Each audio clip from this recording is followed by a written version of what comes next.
Olá pessoal, eu sou a Tatiane Scremin e nesse vídeo vou conversar com vocês sobre um dos problemas que está acontecendo no Bloco X em relação ao cadastro dos produtos.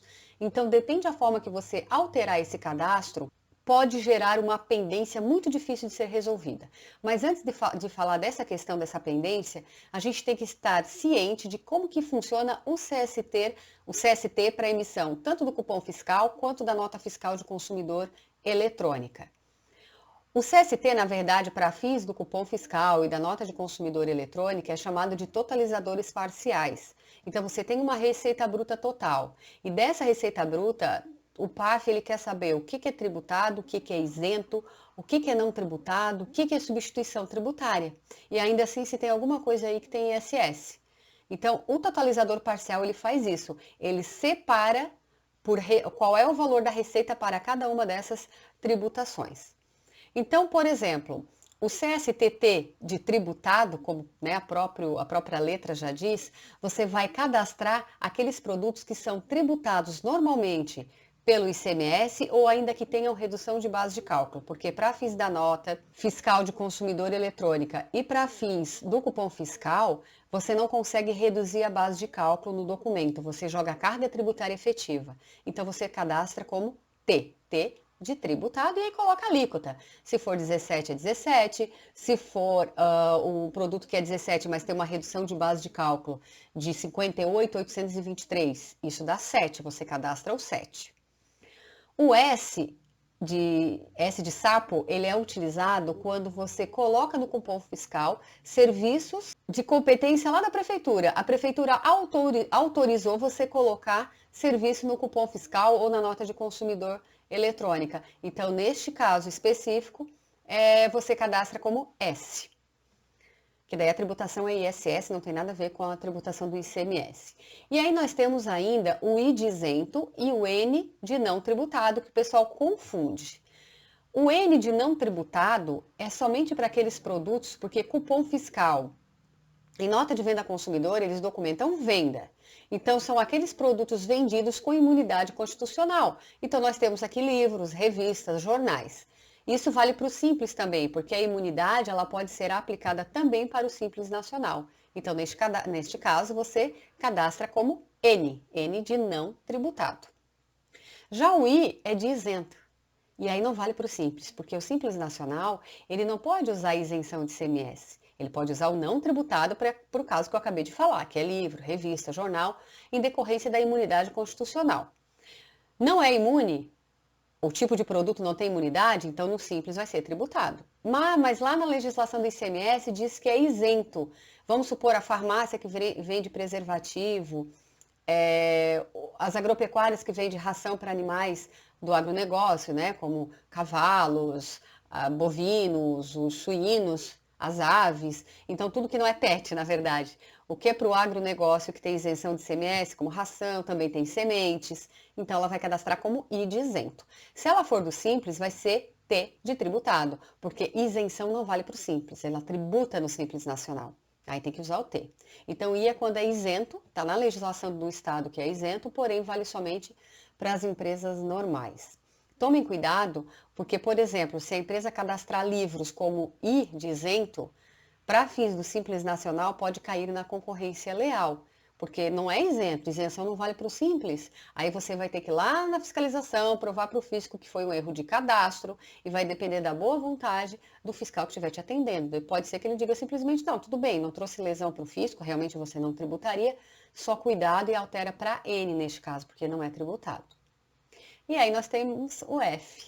O F de faca seria para substituição tributária. É quando eu tive imposto retido na entrada pelo meu fornecedor ou pela minha empresa, porém já foi retido lá na entrada. Quando eu vendo internamente, eu não tributo ICMS porque já foi tudo retido.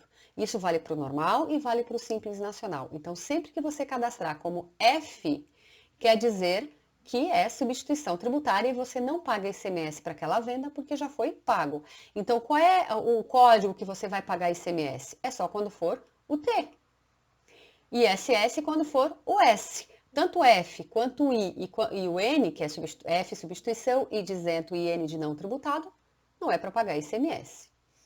né? E no caso do I, só vale para as empresas normais. Então, por que eu comecei a falar desses totalizadores parciais?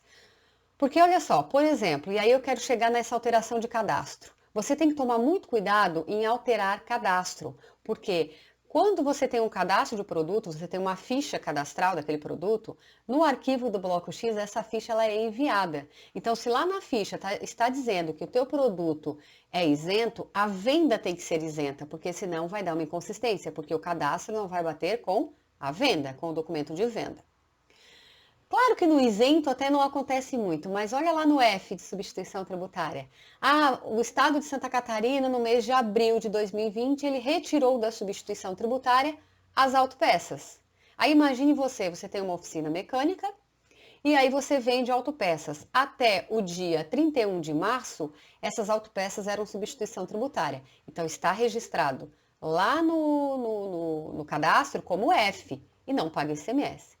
De repente, a partir do dia 1º de abril, você arruma aquele cadastro, altera, porque não é mais F. Agora ele é T de tributado, porque as autopeças, a partir do dia 1º de abril, ela é tributada. Muito bem, vai dar problema? Até aqui não. Porque essa validação ela é feita diariamente. Então você manda a redução Z e vai todas as vendas daquele dia, ele vai ver se bateu com o cadastro.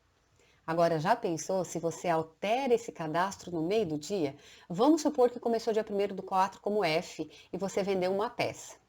Aí você percebeu que, poxa, essa peça está como substituição tributária, mas esse produto não é mais ST a partir de hoje. Então você foi lá e alterou o cadastro. O que vai acontecer no final do dia? O cadastro vai estar como tributado e a venda da peça como normal. Não vai bater, vai gerar uma inconsistência, vai gerar uma pendência, esse termo usado lá no bloco X. Então, ok. Se tá errado, gente, o pior não é o certo, mas o único jeito é deixar errado até o fim do dia, já que você emitiu um documento.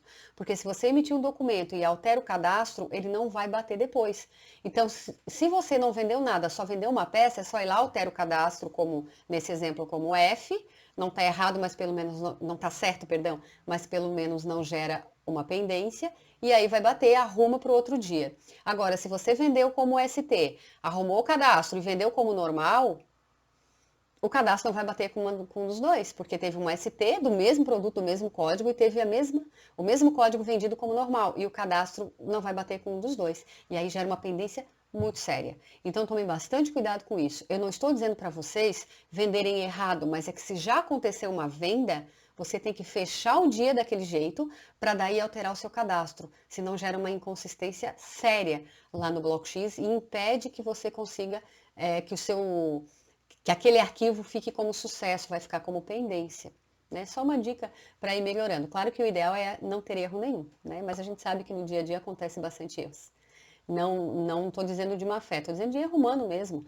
Passou batido um código de produto? Quem nunca, né? Então, vamos lá, força! Até o próximo vídeo.